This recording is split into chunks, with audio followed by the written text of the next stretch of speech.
Good evening friends, स्वागत है आपका रामानुज मैथ्स क्लासेस पर। स्टूडेंट, आज अपन इस चैनल पर मैथ्स के बारे में डिस्कस नहीं करेंगे।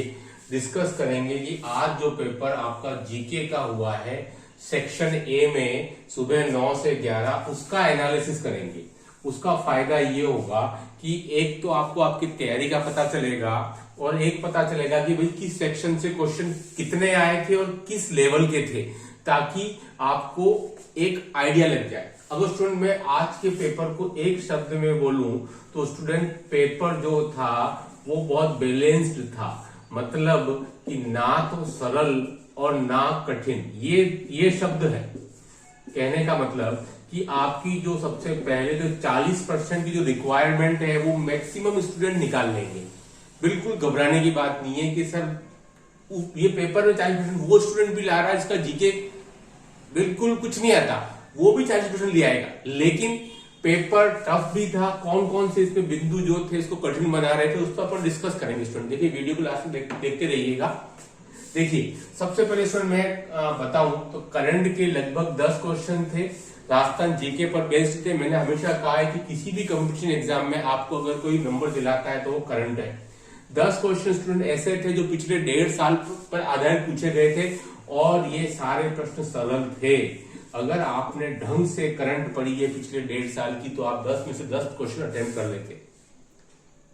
जिन्होंने उस मेरी बात को माना कि करंट क्वेश्चन को आपको अच्छे से तैयार करने हैं, उनको 10 में से 10 मिल गए। तो यही आपको आगे ले जाएगा। इस बात को आप ध्यान रखिएगा आपके नेक्स्ट पेपर के अंदर की करंट को अच्छे से करें आप। 10 क्वेश्चन ये हो गए। अब स्टूडेंट बात करते हैं राजस्थान जीके की, क्योंकि इसने काफी इंपॉर्टेंट रोल प्ले किया। राजस्थान जीके में स्टूडेंट अगर मैं बात करूं हिस्ट्री प्लस ज्योग्राफी, तो स्टूडेंट दोनों मिलाकर के स्टूडेंट लगभग आपके 30 के आसपास प्रश्न थे और ये प्रश्न बहुत सरल थे। और इन प्रश्नों की वजह से ही कहा जा सकता है कि भी पेपर जो था वो सरल था और यहीं से आप 40% मार्क्स ला रहे हैं। 330 क्वेश्चन स्टूडेंट ऐसे थे जो कि पिछले पेपरों में आए हुए थे। तो किसी स्टूडेंट ने अगर डिस्क्रिप्टिव भी पढ़ाई नहीं की थी, लेकिन उसने केवल ऐसी बुक परचेज करके लिया है इसमें पूरा पिछले सालों के पेपर आए हुए थे अलग अलग, चाहे वो महिला परीक्षक का हो, चाहे वीडियो का हो, चाहे पटवारी का हो, चाहे आरएस प्री के हो, सेकंड ग्रेड हो, फर्स्ट ग्रेड हो, तो भी सारे क्वेश्चन सभी टॉपिक से मिल गए थे। क्योंकि टॉपिक क्वेश्चन जो थे वो ऊपरी तौर पर पूछे गए थे और वो वही क्वेश्चन थे। लगभग student 30 question history plus geography पर आधारित जो लगभग हर एग्जाम में पूछे जाते रहते हैं। तो ये 30 में से 30 अटेम्प्ट क्वेश्चन स्टूडेंट ने कर लिए हैं और यहीं से वो 40% मार्क्स क्रॉस कर गया है। इसीलिए पेपर सरल बन रहा है और इसीलिए बैलेंस भी है, वो आगे बात करेंगे। तो क्या बात की अपन ने अभी तक? 10 प्रश्न राजस्थान जीके पर करंट के थे जो सरल थे, 10 में से 10 आप अटेंड कर लेते। राजस्थान जीके के हिस्ट्री प्लस ज्योग्राफी के 30 क्वेश्चन थे स्टूडेंट और 30 सरल थे। वही क्वेश्चन थे जो हर एग्जाम में लगभग हर दूसरे तीसरे एग्जाम में पूछे जाते रहे हैं। कुछ भी नयापन नहीं था। ये अगर आपने 30 और 10 40 क्वेश्चन अच्छे से अटेंड कर लिए स्टूडेंट, तो दोनों मिलाकर के आपके 32 से 35 प्रश्न अटेम्प्ट हो रहे हैं अगर आपने राजस्थान जीके ढंग से तैयार किया है तो पिछले 4-5 महीने, और यहीं से आपके 40% मार्क्स बन रहे थे। अब स्टूडेंट देखिए कहानी थोड़ी पलटती है। कहानी क्या पलटती है? ये तो बात ही सरल की, मतलब कि 40 क्वेश्चन स्टूडेंट्स में सरल थे, मेरा ऐसा मानना है। अब बात आती है राजस्थान की पॉलिटी और राज्य व्यवस्था, जिसने थोड़ा सा खेल खराब किया इस बार। विधानमंडल, राज्य व्यवस्था, पॉलिटी पर आधारित जो स्टूडेंट क्वेश्चन थे आपके लगभग, वो स्टूडेंट आपके 8 से 10 क्वेश्चन जो थे स्टूडेंट वो टफ थे। वो स्टूडेंट को पता नहीं चले कि ये क्या है, क्योंकि अनएक्सपेक्टेड थे। अनएक्सपेक्टेड मतलब जो आप एक्सपेक्ट नहीं करते हैं, जो बुक में आपको डायरेक्ट नहीं मिलते हैं, जिसने चीजों को बहुत डिस्क्रिप्टिव तरीके से पढ़ा है। मतलब कि ये वो क्वेश्चन थे जो फ्रिक्वेंटली नहीं पूछे जाते हैं। ऊपर वाले तो मैंने कहा है 30 क्वेश्चन ऐसे थे जो फ्रिक्वेंटली आते हैं, हर चौथे पेपर के अंदर, पांचवें पेपर के अंदर मिल जाएंगे आपको। लेकिन ये जो 10 क्वेश्चन थे 8 से 10 स्टूडेंट आपकी राजस्थान पॉलिटी राज्य व्यवस्था आधारित, ये क्वेश्चन सीधे सीधे नहीं थे। यही अंतर पैदा कर रहा है जो इस पेपर को कठिन बना रहा है इन 40 क्वेश्चन के बाद में। जहां जिस स्टूडेंट ने इनको अटेम्प्ट कर लिया सही, वो मेरिट में आगे निकल जाएगा, क्योंकि ये 40 क्वेश्चन तो मैक्सिमम स्टूडेंट ने किए ही किए, कोई दिक्कत वाली बात नहीं है। तो पेपर बैलेंस इसलिए बन रहा है क्योंकि ये पेपर जो था पोर्शन वो सरल था और राज्य व्यवस्था पॉलिटिक्स को कठिन बना रही है। लेकिन ये अनएक्सपेक्टेड क्वेश्चन थे। जो फ्रिक्वेंटली नहीं मिलते आपको, इसके लिए आपको डिस्क्रीट इसमें पढ़ाई की उसी को मिले। चलिए ये तो बात थी राजस्थान जीके के स्टूडेंट, लगभग आपके 40 और 10 50 क्वेश्चन आपको राजस्थान जीके के सीधे सीधे मिल रहे थे, 50 क्वेश्चन, जिसमें करंट भी मैंने गिन लिया। अब बात करते हैं आपके इंडिया और वर्ल्ड की। ठीक है स्टूडेंट, वो इतना सरल नहीं था, इसीलिए तो पेपर थोड़ा टफ बन गया। देखिए स्टूडेंट, इंडिया और वर्ल्ड जीके की बात करें, इंडिया प्लस वर्ल्ड जीके, ठीक है। वर्ल्ड अगर स्टूडेंट ज्योग्राफी की बात करूं स्टूडेंट, तो मुझे लगभग 10 से 12 प्रश्न दिखाई दिए। ये प्रश्न स्टूडेंट सरल थे, प्रश्न सरल थे। ये भी आपको क्वेश्चन वही फेमस क्वेश्चन थे, पुलिकट झील हो गई और आपके अश्व अक्षांश हो गया, वही गृहस्था चालीसा, वही चीकता साठा, वही आपके पवन से संबंधित क्वेश्चन है। ठीक है, तो इसमें वो सारे क्वेश्चन फेमस क्वेश्चन ही थे। अगर कोई व्यक्ति 500 क्वेश्चन तैयार कर ले इंडिया और वर्ल्ड जो आपके ज्योग्राफी पर बेस्ड, वही फेमस क्वेश्चन थे। बहुत डिस्क्रिप्टिव नहीं पढ़ा, वो भी क्वेश्चन निकाल लिए उसने, तो लगभग 10 से 12 क्वेश्चन थे। इनको भी मैं सरल कैटेगरी में मान रहा हूं क्योंकि ये क्वेश्चन डिस्क्रिप्टिव आपको बिना पढ़े भी आपने कर लिए।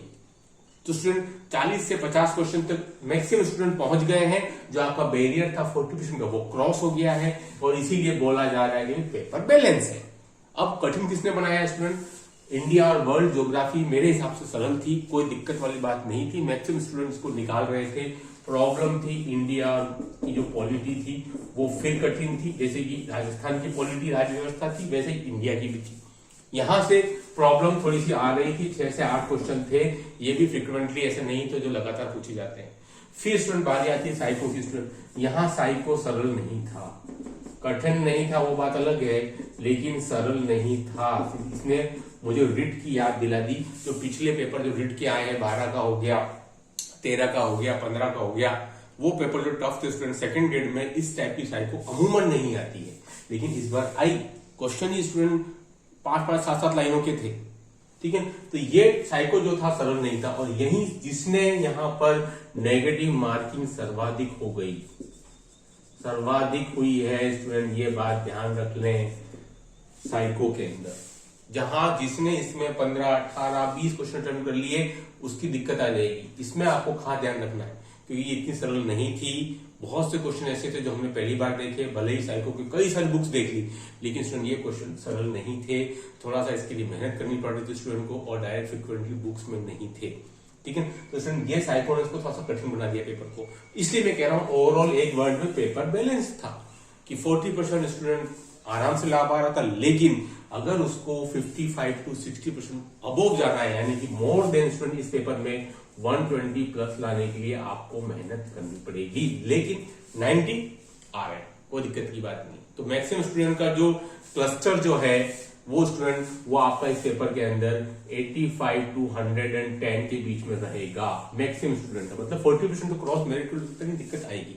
जिसने 3-4 महीने जीके थोड़ा पढ़ लिया है वो 40% निकाल रहा है इस पेपर के अंदर। तो मेरे हिसाब से बैलेंस पेपर है। अगर 40% तक आप घबरा रहे हैं तो ये पेपर आपकी मदद करेगा, आपको कॉन्फिडेंस देगा, आपको बूस्ट करेगा। लेकिन अगर आप सोच रहे हैं कि मैं राजस्थान जी मतलब इस फर्स्ट पेपर में अच्छा मार्क्स ले आऊंगा, तो स्टूडेंट उसके लिए आपको और मेहनत करनी पड़ेगी। स्पेशली जो पॉलिटी है, जो आपकी विधानमंडल है, जो आपकी राज्य व्यवस्था है, भले राजस्थान की हो चाहे इंडिया की, उन्होंने इस बार थोड़ी सी कठिन थी, उसके लिए मेहनत करनी पड़ेगी। और भाई साइको का तो क्या कहें, ये हमेशा अनप्रिडिक्टेबल रहती है, कभी सरल आ जाता है, कभी कठिन आ जाता है। इस बार तो एक के बाद एक सिक्सर लग रहे थे, तो थोड़ा सा मुझे थोड़ा टफ लगा, उतना एकदम इजी नहीं था जो ज्यादातर क्वेश्चन पूछे जाते हैं। डेफिनेशन भी इतनी कोई ज्यादा नहीं थी इस बार, जो अमूमन आती रहती है। तो ओवरऑल बैलेंस पेपर, क्लस्टर मेरे हिसाब से 85 to 110 के बीच में रहना चाहिए। 120 नंबर लाने के लिए इस पेपर में आपको अच्छी खासी मेहनत करनी पड़ेगी।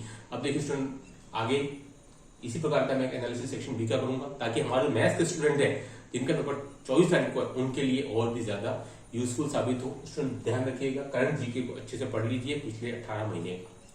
ठीक है, उसके अलावा कोई भी दूसरी चीज आपको विश्वास उतना नहीं दे सकती जितना करंट जीके देगा। आज वीडियो में इतना ही। Do like share subscribe my channel. Okay, thanks, धन्यवाद। आपके कमेंट्स का इंतजार रहेगा।